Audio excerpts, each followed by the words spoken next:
हे नमस्कार प्यारे साथियों, स्वागत है एक बार फिर से आपके अपने हाई फाई टेस्ट सीरीज़ के यूट्यूब चैनल पर। मैं आज आपके लिए लाया हूँ फिर से एक 60 क्वेश्चन का प्रैक्टिस सेट जो कि जीके से ही रहने वाला है। मैंने अपने पढ़ाने के पैटर्न में थोड़ा चेंजेस किए हैं जो कि शायद आपको पसंद आए, और मैं कोशिश करूँगा कि आपको क्वेश्चंस भी अच्छे से समझाऊँ और साथ ही साथ उसके जो ऑप्शंस हो उसको अच्छे से अच्छे डिटेल में एक्सप्लेन करूँ ताकि आप अपने एग्जाम में अच्छा से अच्छा स्कोर कर सकें। ठीक है, तो चलिए शुरू करते हैं। मेरा पहला क्वेश्चन क्या है? दक्षिण भारत का मैनचेस्टर है, मतलब मैनचेस्टर किसे कहा जाता है? ए कोयम्बटूर, बी मदुरई, सी बेंगलुरु, डी चेन्नई। ठीक है जी, इसका क्या ऑप्शन सही हो जाएगा? ए कोयम्बटूर। कौन सा जी? कोयम्बटूर। इसका एक्सप्लेनेशन देख लेते हैं। क्या है? कोयम्बटूर इसे टेक्सटाइल व उद्योगों का प्रमुख केंद्र होने के कारण साउथ इंडिया का मैनचेस्टर कहा जाता है। ठीक है जी, मैनचेस्टर का मतलब होता ही क्या है? मैनचेस्टर का मतलब होता है जहाँ पे कपड़ा उद्योग बहुत अपने टॉप पे हो, जहाँ कपड़ा उद्योग का अच्छा खासा बोलबाला हो। जैसे अगर आपसे पूछ ले कि यूपी का मैनचेस्टर क्या है, यूपी का मैनचेस्टर क्या है, तो क्या हो जाएगा? कानपुर। अगर इसी तरह से पूछ ले पश्चिम का कौन सा मैनचेस्टर है, तो क्या हो जाएगा? क्या बोलते हैं इसको? अहमदाबाद। क्या हो जाएगा जी? अहमदाबाद। तो कपड़े का जो जहाँ ज़्यादा से ज़्यादा व्यापार होता है, कपड़े का जहाँ ज़्यादा प्रोडक्शन होता है, उसको क्या बोलते हैं? मैनचेस्टर। ठीक है, इसका दूसरा ऑप्शन क्या था? मदुरई। यह मुख्यतः मंदिरों के लिए प्रसिद्ध है। किसके लिए? मंदिरों के लिए। ठीक है, बेंगलुरु ये तो सबको पता है, ये तो आईटी है या इसको सिलिकॉन सिटी भी कहते हैं बेंगलुरु को। चेन्नई महत्वपूर्ण, पर इसका कोई मतलब नहीं है टेक्सटाइल से। ठीक है, बढ़ते अगले क्वेश्चन की तरफ। अगला क्वेश्चन क्या है? अगला क्वेश्चन है कौन सा साहित्य संगम साहित्य के रूप में प्रसिद्ध है? कौन सा साहित्य संगम साहित्य के रूप में प्रसिद्ध है? ए तमिल साहित्य, बी वैदिक साहित्य, सी उर्दू साहित्य, डी संस्कृत साहित्य। कौन सा ऑप्शन इसका सही हो जाएगा? तमिल साहित्य। तमिल साहित्य का मतलब होता है ये कवियों का एक तरह का वो था, संगम था, कवियों का सम्मेलन था। ठीक है, इसका एक्सप्लेनेशन देख लेते हैं। इसका क्या एक्सप्लेनेशन है? तमिल साहित्य संगम काल से संबंधित प्राचीन साहित्य है। कौन सा?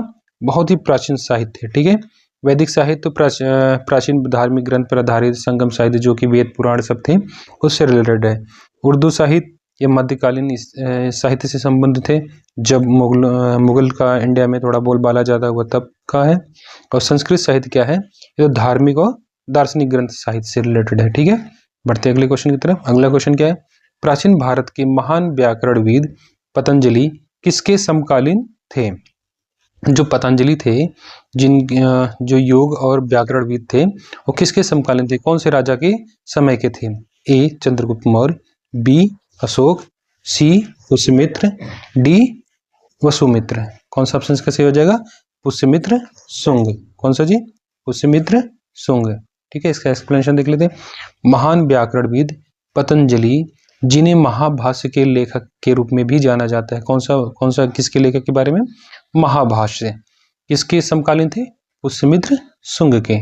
ठीक है, और पुष्यमित्र क्या थे? शुंग वंश के संस्थापक भी थे। तो ऑप्शन पहला क्वेश्चन के आंसर है पतंजलि कौन थे? महाभाष्य और पुष्यमित्र शुंग, और कौन से वंश के शासक भी थे? तो क्वेश्चन कितने से निकल के आए? 1 2 3 4। ऑप्शन भले ही एक सही है लेकिन उससे आपके कितने कॉन्सेप्ट क्लियर हुए? 4। ठीक है, बढ़ते अगले क्वेश्चन की तरफ। अगला क्वेश्चन क्या है? जंग लगने पर लोहे का भार क्या होता है? बढ़ता है, घटता है, या कोई परिवर्तन नहीं रहता है? ठीक है जी, ये बड़ा बताना है आपको। ठीक है, इसका क्या ऑप्शन सही हो जाएगा? क्या होता है? बढ़ता है। क्या होता है? बढ़ता है। ठीक है, इसका एक्सप्लेनेशन देख लेते हैं।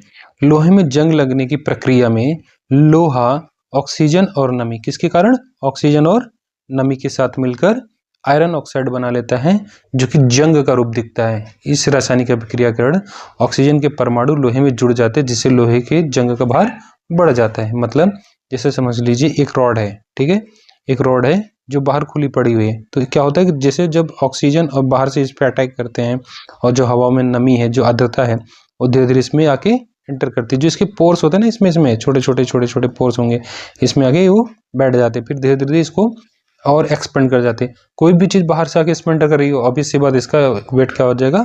बढ़ जाएगा। ठीक है, बढ़ते अगले क्वेश्चन की तरफ। अगला क्वेश्चन क्या है? कर्क रेखा निम्नलिखित में से किन राज्यों से होकर गुजरती है? किन राज्यों से होकर गुजरती है?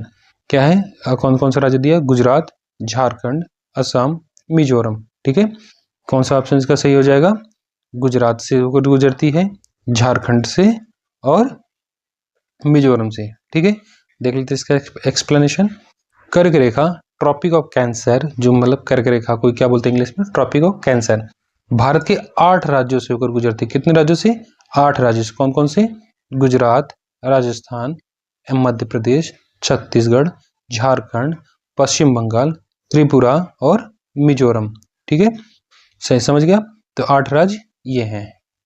ठीक है, 1 2 3 4 5 6 7 8। ठीक है, बढ़ते अगले क्वेश्चन की तरफ। अगला क्वेश्चन क्या है? निम्न में से कौन सा सुमेलित नहीं है? मतलब कौन किससे मैच नहीं हो रहा, कौन सा गलत है, आपसे ये पूछा है। ठीक है, ए क्या है? MS वर्ड, जो कि डॉक से रिलेटेड है। बी MS एक्सेल, एक्सेल से। मतलब ये होता है कि जो कंप्यूटर में जो हम फाइल सेव करते हैं, अपने किसी भी कंप्यूटर में जो हम फाइल सेव करते हैं, किसी भी, जैसे हमने, हमारे पास कीबोर्ड है, हमने टाइप किया, टाइप करने के बाद जिसमें से जो फाइल सेव होगी वो किस फॉर्मेट में सेव होगी इसके डेटा में। ठीक है, वही हमसे पूछ रहा है। MS वर्ड के डॉक में सेव होता है, MS एक्सेल XLS में सेव होता है, MS पेंट JPG में, MS पावर पॉइंट PPT में। ठीक है, कौन सा इसका ऑप्शन सही हो जाएगा? MS पावर PPT में। ये क्या है? गलत है, यही तो गलत है। इसका एक्सप्लेनेशन देख लेते हैं। MS पावर पॉइंट PPT की मानक फाइल एक्सटेंशन किसमें सेव होती? .ppt में, .ppt में या .pptx में। ये तो एक जब आपने CCC के लिए भी पढ़ा होगा तब आपने ये तो देखा ही होगा। ठीक है, इसके जो अगला है क्या है? और जैसे डॉट में होता है, .docx में, तो .xlx में, .xlx में, .jpg में भी सेव होता है। ठीक है जी, बढ़ते इसके अगले क्वेश्चन की तरफ। अगला क्वेश्चन क्या है? संविधान सभा के पहले अध्यक्ष कौन थे? संविधान सभा के पहले अध्यक्ष कौन थे? तो इसके क्या ऑप्शन दिए हैं? A doctor BR Ambedkar, B doctor Sachchidanand Sinha, C doctor Rajendra Prasad, D कोई नहीं। इसका क्या ऑप्शन सही हो जाएगा? डॉक्टर सच्चिदानंद सिन्हा। आप भी मेरे साथ साथ आंसर कर सकते हैं कमेंट में। ठीक है, बढ़ते अगले क्वेश्चन की तरफ। इसका उससे पहले एक्सप्लेनेशन देख लेते क्या है। डॉक्टर सच्चिदानंद सिन्हा 9 दिसंबर कब? 9 दिसंबर 1946 को, 9 दिसंबर 1946 को संविधान सभा की पहली बैठक में अस्थायी टेम्पोररी अध्यक्ष रूप में चुना गया था। इसके बाद 11 दिसंबर 1946 को डॉक्टर राजेंद्र प्रसाद को अस्थायी रूप से अध्यक्ष चुना गया। ठीक है जी, अगर आपसे पहले अध्यक्ष के बारे में पूछता है कि सबसे पहले कौन थे, टेम्पोररी बोले या परमानेंट बोले, इससे मतलब नहीं। अगर पहला पूछता है तो कौन थे? डॉक्टर सच्चिदानंद सिन्हा। ठीक है, और अगर परमानेंट पूछे तो कौन थे? राजेंद्र प्रसाद, राजेंद्र बाबू। ठीक है, बढ़ते अगले क्वेश्चन की तरफ। अगला क्वेश्चन क्या है? एक ग्रंथि जिसमें अंतःस्रावी और बहिःस्रावी दोनों कार्य होते हैं, मतलब उसमें अंदर के, मतलब ऐसी कौन सी ग्रंथि है बॉडी का, ऐसा बॉडी का कौन सा पार्ट है जिससे इसमें एंटर भी होता है और एग्जिट भी होता है, मतलब कुछ भी इसमें से कोई भी मटेरियल आया और वो उससे एग्जिट कर गया। ठीक है, पहला क्या है? A पीयूष ग्रंथि, B थायराइड, C अग्नाशय, D अधिवृक्क। कौन सा जी? अग्नाशय। कौन सा? अग्नाशय। ठीक है, इसको जिसको क्या बोलते हैं? पेनक्रियाज। ठीक है, इसका एक्सप्लेनेशन देख लेते हैं। इसका एक्सप्लेनेशन क्या है? पेनक्रियाज मतलब अग्नाशय पेनक्रियाज एक मिश्रित ग्रंथि है, मिक्स्ड ग्लैंड है, क्योंकि ये अंतःस्रावी और बहिःस्रावी दोनों कार्य करती है। ठीक है, बढ़ते अगले क्वेश्चन की तरफ। बाकी ये जो आपके सामने एक्सप्लेनेशन आप पढ़ भी सकते हैं। ये इंसुलिन और ग्लूकागॉन जैसे हार्मोन को सीधे रक्त में स्रावित करती है और पाचन एंजाइम को बाहर भी कर देती है। ठीक है, बढ़ते अगले क्वेश्चन की तरफ। अगला क्वेश्चन क्या है? भारतीय राज्यों में मुद्रा बिल होने के लिए एक बिल को कौन प्रमाणित करता है? मतलब भारतीय राज्यों में, मतलब जो इंडियन स्टेट है, जो भी भारत के राज्य हैं, इंडियन जो स्टेट है, उस स्टेट में कौन सा, किसके पास ये अथॉरिटी है जो कि बिल को प्रमाणित करता है कि नहीं ये बिल है, ये कानून बन गया है। ठीक है, पहला ऑप्शन क्या है? राज्य विधानसभा का अध्यक्ष, B राज्य वित्त मंत्री, C राज्यपाल, D उच्च मुख्य न्यायालय के न्यायाधीश। कौन सा ऑप्शन सही हो जाएगा इसका? कौन करता है? ये तो सबको पता है, जो स्टेट का प्रमुख होगा, स्टेट का प्रमुख कौन होता है? राज्य का राज्यपाल। ठीक है, समझ गया। और इसी तरह से जब बात अगर हमारे भारत की हो कि सेंटर लेवल पे भारत के, या इसको बोलते थे केंद्र को कौन स्वीकार करता है? राष्ट्रपति। कौन जी? जब तक राष्ट्रपति साइन नहीं करेंगे उसको कानून माना नहीं जाएगा या उस बिल पारित नहीं होगा। ठीक है, बढ़ते अगले अगले इसका एक्सप्लेनेशन पहले देख लेते हैं। क्या इसका एक्सप्लेनेशन? राज्य विधानसभा का अध्यक्ष ना, राज्य में कोई भी बिल, धन विधेयक, मनी बिल है या नहीं, इसका अंतिम निर्णय और प्रमाण राज्य विधानसभा का अध्यक्ष करता है। कौन करता है? इसका क्या ऑप्शन मैंने बता दिया था, गलत बता दिया था आपको, इसको सही कर लेना। राज्य विधानसभा का अध्यक्ष कौन करता है? राज्यसभा का विधान का अध्यक्ष जो करता है। ठीक है, बढ़ते अगले क्वेश्चन की तरफ। अगला क्वेश्चन क्या है? वनों की कमी, नगरीकरण और प्रदूषण का बढ़ना सभी निम्नलिखित में से किस कारण से है? ठीक है, मतलब वनों की कमी, जैसे बढ़ते नगरीकरण मतलब शहर में जो पॉपुलेशन बढ़ता जा रहा हो, प्रदूषण का बढ़ना निम्नलिखित किन कारणों से होता है? ए क्या है? ग्रीन हाउस, बी वैश्विक तपन, सी ओजोन रिक्तीकरण, डी आबादी का बढ़ना। तो कौन सा हो जाएगा जी? डी आबादी का बढ़ना। आबादी जैसे जैसे बढ़ेगी वो चीज़ों को ज़्यादा ज़्यादा वो क्या करेगी? पहले छोटे से एरिया में रहेगी, फिर बड़े एरिया में, फिर उससे बड़े, इस तरह से क्या होगा? वनों की कटाई भी होती है। वनों की जब कटाई होगी तो उससे क्या होगा? प्रदूषण बढ़ेगा। और यही पॉपुलेशन जब शहर की तरफ मूव कर जाएगी तो पॉपुलेशन में ग्रोथ भी आएगी। ठीक है, इसका एक्सप्लेनेशन देख लेते हैं। क्या है? आबादी का बढ़ना। आंसर क्या है? आबादी बढ़ना ही प्राथमिक कारण है जिसके परिणामस्वरूप संसाधनों पर अत्यधिक दबाव पड़ता है, जिससे वनों की कटाई, भूमि के मांग के लिए तेजी से नगरीकरण और प्रदूषण में वृद्धि होती है। ठीक है, बढ़ते अगले क्वेश्चन की तरफ। अगला क्वेश्चन क्या है? निम्नलिखित केंद्र शासित क्षेत्रों में सर्वाधिक बड़ा आकार किसका है? निम्नलिखित में से केंद्र शासित क्षेत्र, केंद्र शासित मतलब टेरिटोरियल में सर्वाधिक बड़ा आकार किसका है, मतलब सबसे बड़ा क्षेत्र किसका है? ए चंडीगढ़, बी लक्षद्वीप, सी दमन और दीव, डी पांडिचेरी। कौन सा इसका ऑप्शन हो जाएगा? डी पांडिचेरी। कौन सा? डी पांडिचेरी। ठीक है, इसका एक्सप्लेनेशन देख लेते हैं। पांडिचेरी का लगभग क्षेत्र कितना है? 490 वर्ग किलोमीटर। कितना जी? 490 वर्ग किलोमीटर में ये फैला है, मतलब ये 490 किलोमीटर में इसका एक्सपेंशन है। ठीक है, बढ़ते अगले क्वेश्चन की तरफ। अगला क्वेश्चन क्या है? कौन सा जीवित पक्षी विश्व का सबसे छोटा अंडा देता है? जो सबसे छोटा पक्षी है वही सबसे छोटा अंडा भी देगा। तो ये कौन सा ऑप्शन है? इसके ऑप्शन इसका दिया हुआ है। Hornbill, B humming bird, C gull, D कठफोड़वा। कौन सा ऑप्शन सही हो जाएगा? B humming bird. कौन सा जी? B humming bird. ठीक है, इसका एक्सप्लेनेशन देख लेते हैं। बी हमिंग बर्ड जो कि इसका क्या नाम है? इसका साइंटिस्ट नेम है मेलिसुगा हेलेन। कौन सा? मेलिसुगा हेलेन। दुनिया का सबसे छोटा जीवित पक्षी भी है और स्वाभाविक रूप से ये सबसे छोटा अंडा भी यही देगा। ठीक है, इसका अंडा कितना होता? कॉफी के बिन मतलब इतना बड़ा। ठीक है, बढ़ते अगले क्वेश्चन की तरफ। अगला क्वेश्चन क्या है? बेटी बचाओ बेटी पढ़ाओ कार्यक्रम योजना किससे संबंधित है? ठीक है, मतलब बेटी बचाओ बेटी पढ़ाओ आया ही क्यों था पिक्चर में, या गवर्नमेंट ने ये स्कीम क्यों लेके आई थी? पहला ऑप्शन क्या है? भारत में गिरते हुए शिशु लिंग अनुपात का समाधान एवं बालिका सशक्त बनाना, या बी भारत की महिला आबादी के बहुराष्ट्रीय अंतःग्रहण को बेहतर करना, सी भारत में सभी बालिकाओं को अनिवार्य प्राथमिक शिक्षा या की व्यवस्था करना, डी अनिवार्य शिक्षा प्रदान करके जल्दी विवाह प्रणाली पर प्रतिबंध लगाना। तो कौन सा ऑप्शन इसका सही हो जाएगा? क्या था इसका? ए। कौन सा जी? ए भारत में गिरते हुए शिशु लिंग अनुपात का समाधान एवं बालिका सशक्त बनाना, मतलब ताकि लोग अपनी बेटी को पढ़ाए, सजग हो उसके बारे में, बेटी को पढ़ाए और उसका भ्रूण हत्या ना करे। ठीक है, बढ़ते अगले क्वेश्चन की तरफ। अगला क्वेश्चन क्या है? प्रसिद्ध गीत सारे जहां से अच्छा हिंदुस्तान हमारा की रचना किसने की है? सारे जहां से हिंदुस्तान की रचना किसने की है?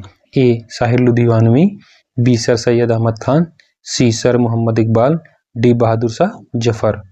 कौन था इसको? ये तो सबको पता है किसने किया था? मोहम्मद इकबाल। किसने किया था?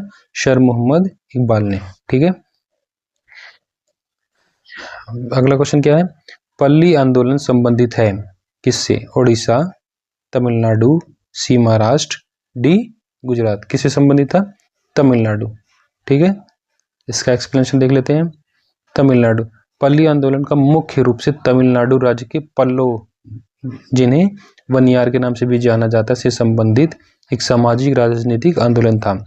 पहली चीज तो संबंधित था किससे? तमिलनाडु से। और कौन से राज्य से था? तमिलनाडु, मतलब मुख्य रूप से उन्हीं राज्यों में ही था बस। तो कौन से, किसके, मतलब किसके लिए जाना जाता? पल्लव या वनियार के लिए। ठीक है, और इसका मेन थीम क्या था, मतलब ये किस लिए ही था? ये तो सामाजिक राजनीतिक आंदोलन के लिए। तो क्वेश्चन एक है, लेकिन इससे कितने निकल आपके कॉन्सेप्ट कितने? 1 2 3 4, आपके 5 कॉन्सेप्ट इससे क्लियर हो गए। ठीक है जी, बढ़ते अगले क्वेश्चन की तरफ। अगला क्वेश्चन क्या है? भारत कला भवन कहाँ है? भारत कला भवन कहाँ है? ठीक है, ए लखनऊ, बी बनारस, सी इलाहाबाद जिसको अभी प्रयागराज कहा जाता है, डी आगरा। कहाँ पे इसका ऑप्शन कहाँ हो जाएगा? ये तो बीएचयू में है, तो बीएचयू कहाँ है? बनारस में। कहाँ है जी? बनारस में। ठीक है, बढ़ते अगले इसका एक्सप्लेनेशन देख लेते हैं। भारत कला भवन एक प्रसिद्ध कला एवं वास्तुकला संग्रहालय है, एक म्यूजियम है, मतलब एक तरह का, जो कि उत्तर प्रदेश के बनारस या वाराणसी में बीएचयू में स्थित है। ठीक है, बढ़ते अगले क्वेश्चन की तरफ। अगला क्वेश्चन क्या है?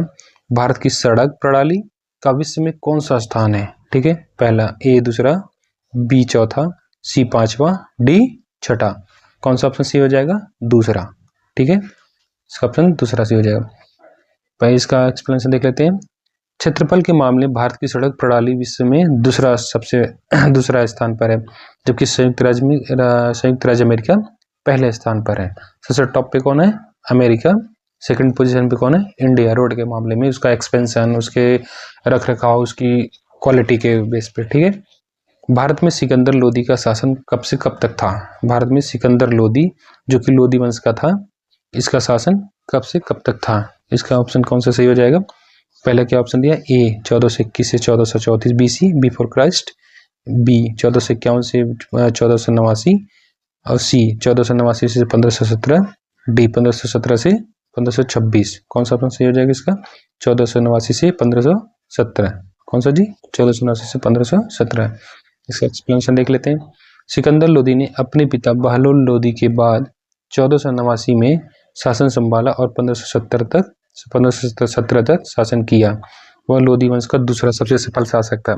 और इसी के बाद कौन आया था? 1517 में इब्राहिम लोदी। कौन सा आया था? इब्राहिम लोदी। और जब इब्राहिम लोदी आया था, और यही अंतिम शासक हुआ, इसको मार के बाबर ने अपना मुगल वंश का स्थापना किया था। मुगल वंश यहीं से आया था, इब्राहिम लोदी के बाद से, 1517 से 1526 में। कब बाबर ने कब हराया था इसको? 1526 में, पानीपत के प्रथम युद्ध में। ठीक है, बढ़ते अगले क्वेश्चन की तरफ। अगला क्वेश्चन क्या है?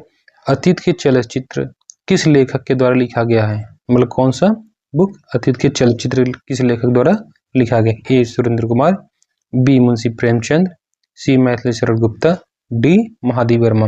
अतीत के चलचित्र ये तो हमारे इंटर में बहुत फेमस है, इंटर जो भी 10+2 में थे हम जब, तो ये बहुत फेमस बुक थी। किसने लिखा था? महादेवी वर्मा ने। ठीक है, इसका एक्सप्लेनेशन देख लेते हैं।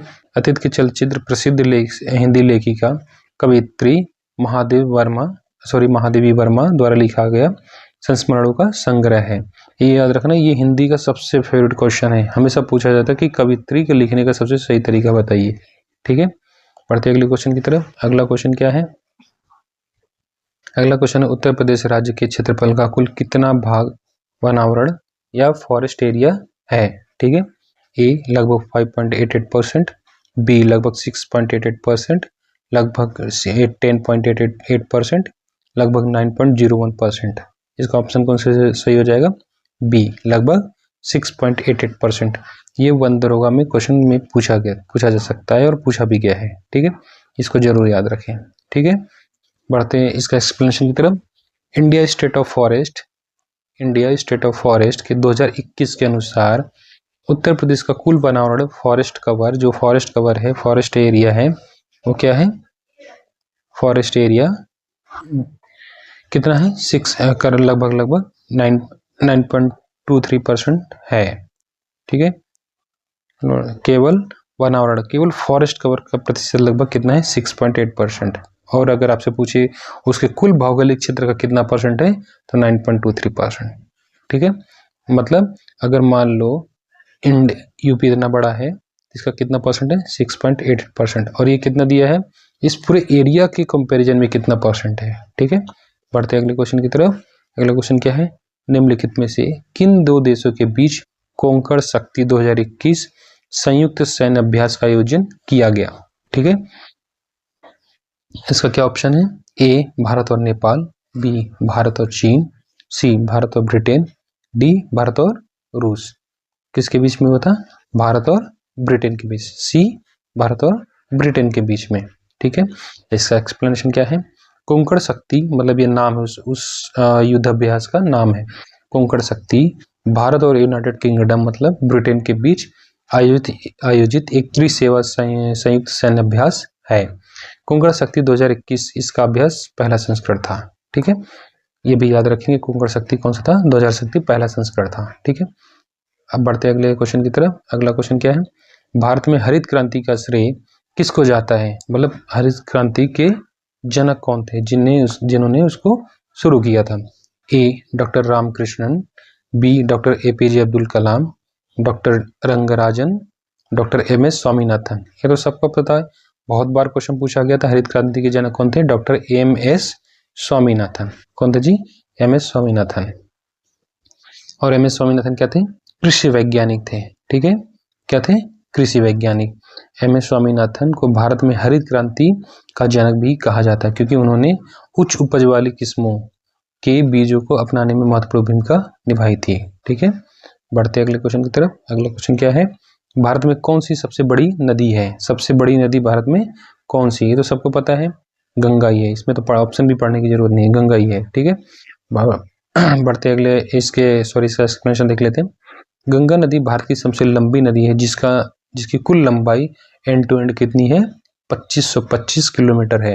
यह भारत की सबसे बड़ी नदी प्रणाली भी है, और यह बहुत मतलब अधिकांश भाग क्षेत्रों को कवर करती, कहाँ से, उत्तराखंड से निकलती हुई, यूपी से निकलती हुई, बिहार से जाते हुए पश्चिम बंगाल में जाके खत्म हो जाती है। ठीक है, कुल लंबाई के संदर्भ में ब्रह्मपुत्र सिंधु लंबी, अगर चौड़ाई में देखी जाए तो ब्रह्मपुत्र और सिंधु लंबी है, सिंधु लंबी है। ठीक है, लेकिन उनका अधिकांश भाग बाहर के बाहर में स्थित है, मतलब जैसे ब्रह्मपुत्र कहाँ में है, चीन में है, कहाँ, चीन में, और सिंधु नदी कहाँ है, पाकिस्तान में, कहाँ, पाकिस्तान में। ठीक है, इसलिए इसकी लंबाई नहीं मान सकते हम, सिर्फ गंगा ही हमारे लिए सही ऑप्शन है। ठीक है, बढ़ते अगले क्वेश्चन की तरफ। अगला क्वेश्चन क्या है, हाल ही में यूरोपियन संसद के शीर्ष सम्मान Sakharov Prize for Freedom of थाइट्स के से अलेक्सी नवलिन को सम्मानित किया गया, वह किस देश के नागरिक हैं। ऑप्शन है ईरान, बी रूस, सी उत्तर कोरिया, डी अफगानिस्तान। ठीक है, इसका क्या ऑप्शन सही हो जाएगा, रूस। कहाँ के थे वो, रूस के थे। ठीक है, क्वेश्चन समझ में आया। क्वेश्चन क्या था, हाल ही में यूरोपियन संसद के, यूरोपियन, ये तो देखिए ये तो यूरोप में था ही नहीं, ये भी यूरोप में नहीं, उत्तर कोरिया भी यूरोप में, तो ऑप्शन ही सही था, एक ही एलिमिनेट करना था। अगर मुझे ये समझ नहीं आता तब भी मैं आंसर मार देता। ठीक है, हाल ही में यूरोपियन संसद के शीर्ष सम्मान Sakharov Prize for Freedom of Thoughts के लिए किसको नवाजा गया, रूस को। ठीक है, बढ़ते अगले क्वेश्चन की तरफ।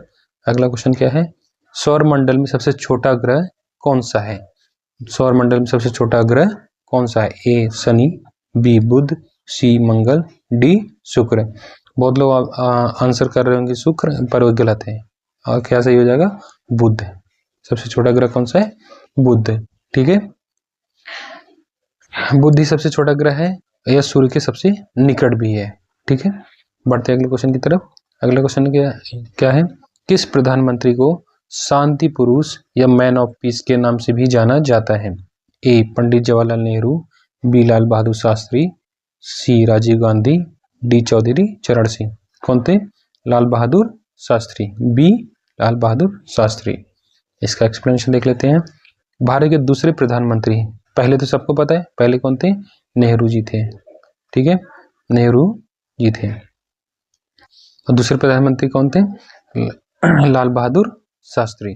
तो लाल बहादुर शास्त्री को उनके विनम्र और शांत प्रिय स्वभाव के कारण 1965 के युद्ध के बाद शांति प्रिय प्रयासों में उनकी भूमिका के लिए उनको शांति पुरुष के नाम से भी जाना जाता है। ठीक है, बढ़ते अगले क्वेश्चन की तरफ। अगला क्वेश्चन क्या है, क्या हमारा अगला क्वेश्चन, भारत में ट्रांसजेंडर पर आधिकारिक रूप से पहला रिकॉर्डेड डेटा किस जनगणना में एकत्रित किया गया था? मतलब ट्रांसजेंडर मतलब जो किन्नर लोग होते हैं उनको कौन से डेटा में, कौन सी जनगणना में शामिल किया गया था? ठीक है, ए 2011, बी 2001, सी 1981, डी 1991। इसका आंसर कौन सा सही हो जाएगा? ए 2011, क्योंकि सबसे लेटेस्ट जो जनगणना हमारे गवर्नमेंट सरकार के पास है वो कौन सी है? 2011 की है और इसी में इन्हें शामिल किया गया था। ठीक है, अगला क्वेश्चन क्या है, अगला क्वेश्चन क्या है, भारत की किस जनगणना का नारा हमारी जनगणना का या हमारा भविष्य था? भारत की किस जनगणना का नारा हमारा जनगणना हमारा भविष्य था? ऑप्शन क्या है? ए 2011, बी 1971, सी 2001, डी 1991। क्या ऑप्शन सही हो जाएगा? ए 2011। ठीक है, इसका एक्सप्लेनेशन देख लेते हैं। 2011 जनगणना का नारा था हमारी जनगणना हमारा भविष्य, जो जनसंख्या आंकड़ों के महत्व को दर्शाता है। अन्य वर्षों में अलग अलग थीम रहे, पर यह नारा विशिष्ट 2011 को ही प्रदर्शित करता है। ठीक है, बढ़ते अगले क्वेश्चन की तरफ। अगला क्वेश्चन क्या है, निम्नलिखित में से किस लेखक ने tooth, love and a little malice आत्मकथा लिखी है? ठीक है, ए खुशवंत सिंह, बी चेतन भगत, सी प्रतिभा राय, डी अमृता प्रीतम। किसने लिखा था? ए खुशवंत सिंह। किसने लिखा था? ए खुशवंत सिंह। इसका एक्सप्लेनेशन देख लेते हैं। खुशवंत सिंह की यह आत्मकथा है, क्या है? उनका बायोग्राफी है। ठीक है, क्या है? बायोग्राफी। ठीक, जिसमें उन्होंने अपने जीवन और अनुभव का वर्णन किया है। ठीक, चेतन भगत ने कौन कौन सी बुक लिखी? जैसे आधुनिक उपन्यासकार हैं पर आत्मकथा नहीं लिखी है। इनकी जैसे है हाफ गर्लफ्रेंड है।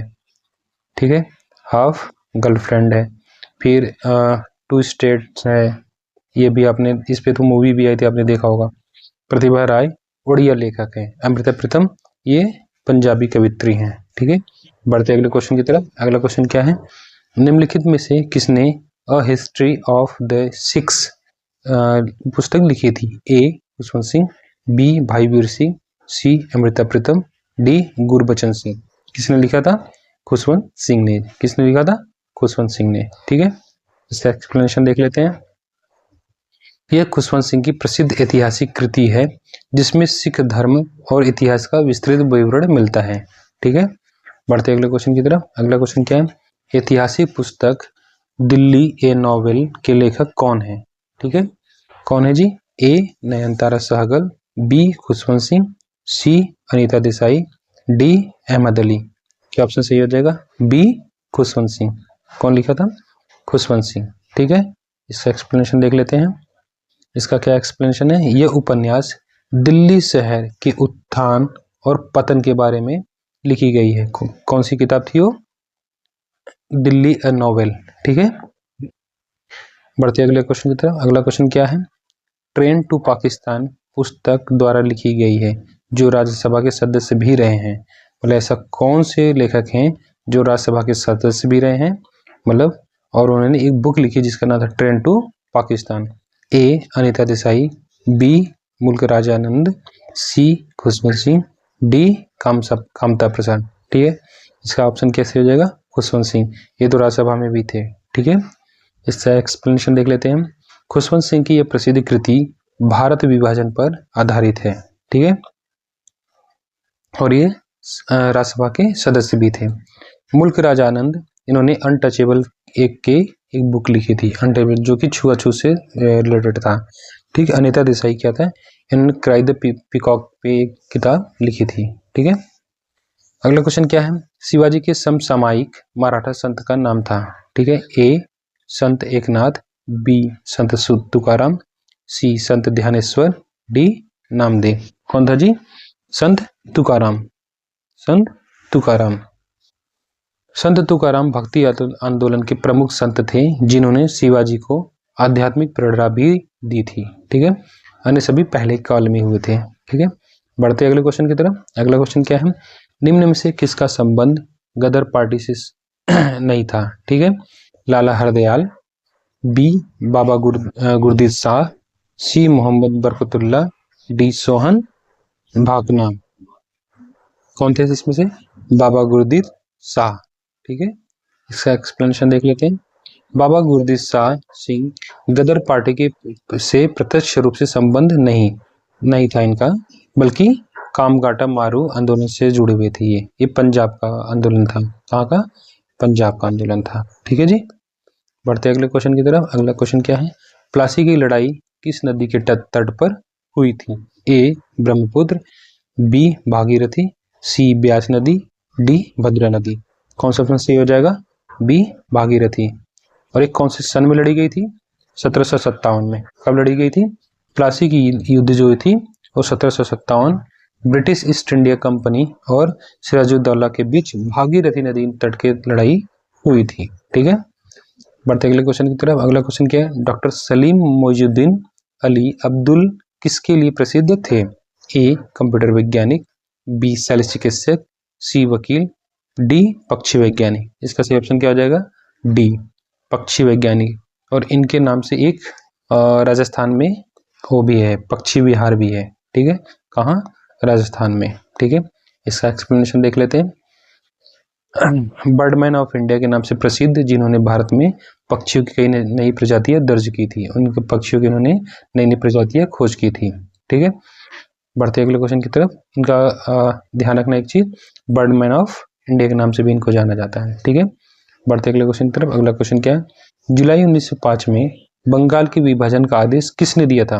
वो कौन सा गवर्नर था जिसने 1905 में बंगाल के विभाजन का आदेश दिया था? ठीक है, A Lord Mountbatten, B Lord Irwin, C Lord Hasting, D Lord Curzon. किसने दिया था? लॉर्ड कर्जन ने। ठीक है, बढ़ते अगले क्वेश्चन की तरफ। इससे पहले एक्सप्लेनेशन देख लेते हैं।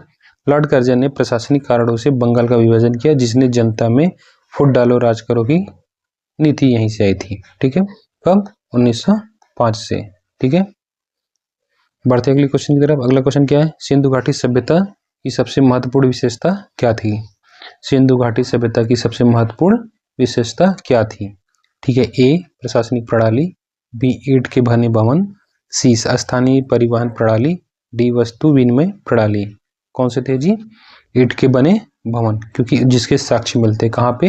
हड़प्पा और मोहनजोदड़ो में।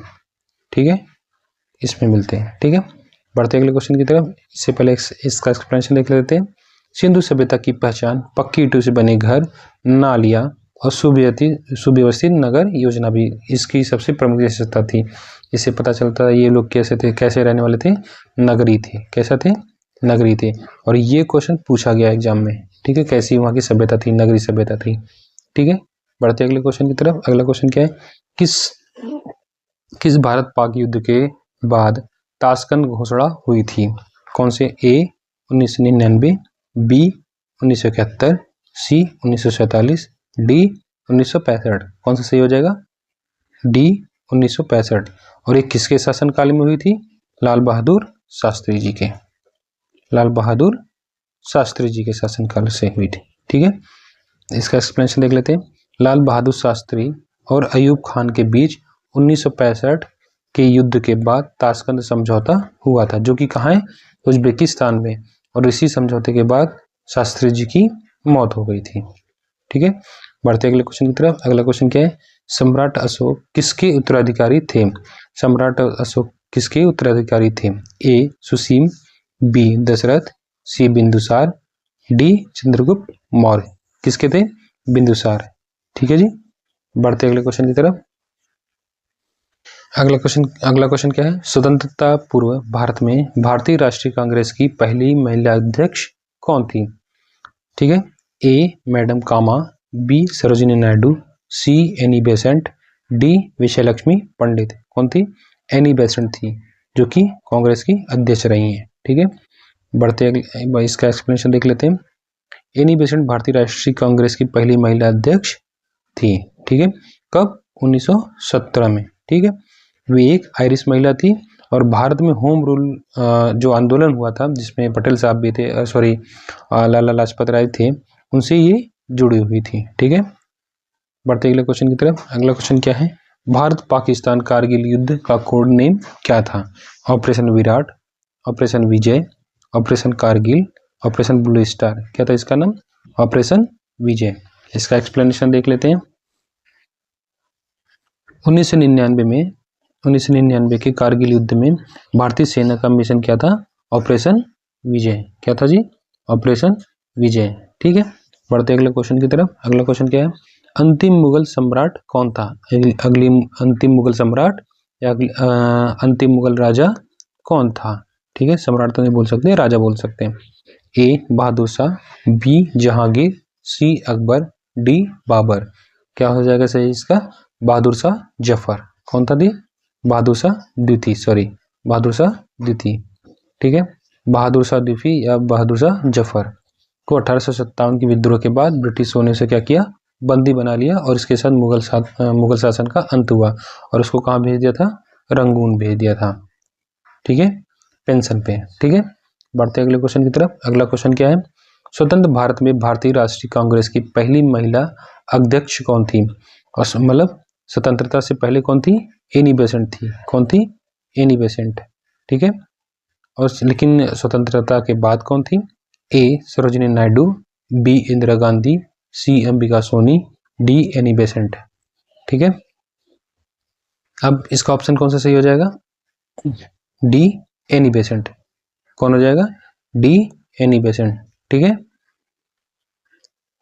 इसका एक्सप्लेनेशन देख लेते हैं।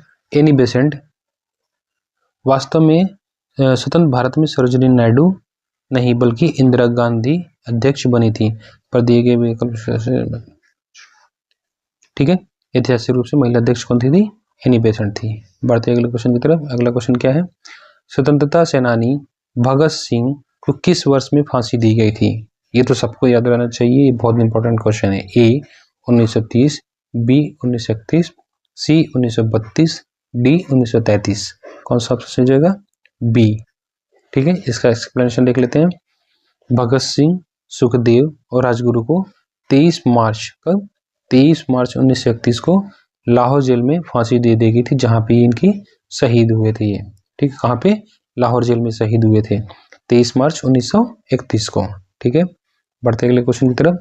किस भारतीय राजा ने पूर्व एशिया के कुछ हिस्सों को जीतने के लिए नौसैनिक शक्ति का इस्तेमाल किया था? ये तो युद्ध बहुत फेमस था। ठीक है, ए शिवाजी, बी कृष्णदेव, सी राजेंद्र चोल, डी अकबर। कौन थे?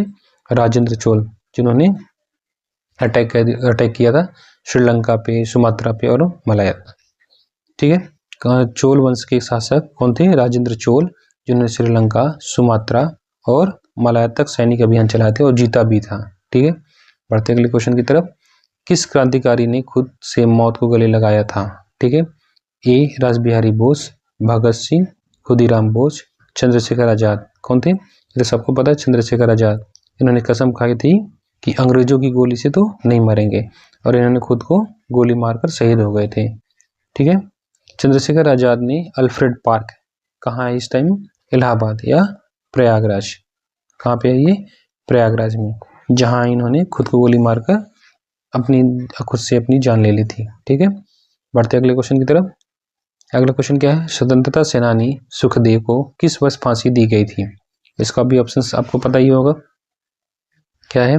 1931, जैसे भी पीछे बताया कि भगत सिंह और सुखदेव को एक ही साथ फांसी दी गई थी। कब? 1931 में। ठीक है, बढ़ते अगले क्वेश्चन की तरफ। प्रसिद्ध कैंटन टावर किस देश में स्थित है? कैंटन टावर कहाँ है? दुबई, बी तुर्की, सी कुवैत, डी चीन। कहाँ है जी? चीन में। कहाँ पे? चीन में। ठीक है, इसका कौन से शहर में है ये भी देख लेते हैं। ग्वांगझू में। कहाँ पे? ग्वांगझू में। कैंटन टावर की चीन के ग्वांगझू शहर में है। ठीक है, बढ़ते अगले क्वेश्चन की तरफ। महात्मा गांधी द्वारा भारत छोड़ो आंदोलन किस वर्ष से शुरू किया था? कौन सा? Quit movement. कौन सा? क्विट मूवमेंट इंडिया किस वर्ष शुरू किया गया था? ए 1942, बी 1946, सी 1945, डी 1938। कब शुरू किया गया था? 1942 में। ये तो सबको पता ही होगा, ए 1942 में। महात्मा गांधी ने 8 अगस्त 1942 को भारत छोड़ो आंदोलन का नारा दिया था। ठीक है, बढ़ते अगले क्वेश्चन की तरफ। अगला क्वेश्चन क्या है, 1920 से 1922 में असहयोग आंदोलन का नेतृत्व किसने किया था? शुरू ही किसने किया था? किया ही तो किसने था? ए महात्मा गांधी, बी जवाहरलाल नेहरू, सी सुभाष चंद्र बोस, डी मोतीलाल नेहरू। किसने किया था? ए महात्मा गांधी जी ने किया था। किसने किया था? महात्मा गांधी जी ने किया था 1920 से 1922 में। ठीक है, गांधी जी के नेतृत्व में यह पहला जन आंदोलन था जिसमें विदेशी वस्तु का बहिष्कार हुआ था। यह आंदोलन किस लिए बंद हो गया था? क्योंकि लोगों ने बहुत सारे पुलिस को जेल में जला दिया था। चौरी चौरा कांड ये हुआ, जब चौरी चौरा कांड हुआ था 1922 में, चौरी चौरा कांड। ठीक है, चौरी चौरा कांड हुआ था 1922 में। उसके बाद से गांधी जी ने इसको बंद कर दिया क्योंकि हिंसा में बदल गए थे आंदोलन। ठीक है, बढ़ते अगले क्वेश्चन की तरफ। शेरशाह के बचपन का नाम क्या था? शेरशाह के बचपन का क्या नाम था? ए हसन खां, बी दरिया खां, सी शेर खां, डी फरीद खां। क्या नाम था? शेर खां, सी शेर खां। ठीक है, यह इसलिए क्योंकि इसने शेर को मार दिया था। फरीद खां ने एक शेर को मारने के कारण इसको क्या क्या क्या उपाधि दी गई थी? शेरशाह। ठीक है, बढ़ते अगले क्वेश्चन की तरफ। क्या है? श्रवण बेलगोला कहाँ पर स्थित है? ए कर्नाटक, बी केरल, सी तमिलनाडु, डी उड़ीसा। कहाँ है जी? कर्नाटक। और ये किस लिए फेमस है? अशोक की वजह से। किसकी वजह से? अशोक की वजह से। यह जैन तीर्थ स्थल है जहां गोमतेश्वर बाहुबली की विशाल प्रतिमा स्थित है। ठीक है, कहाँ पे है? कर्नाटक में। अगले क्वेश्चन की तरफ बढ़ते हैं। अगला क्वेश्चन क्या है? वर्तमान में प्रचलित भारतीय राष्ट्रीय ध्वज का डिजाइन किसके द्वारा तैयार किया गया था? जो अभी हमारा तिरंगा है, ये किसके द्वारा तैयार किया गया था? ठीक है, ए सुचिता कृपलानी, बी पिंगली वेंकैया, सी मैडम कामा, डी राजगोपालाचारी। किसने किया था?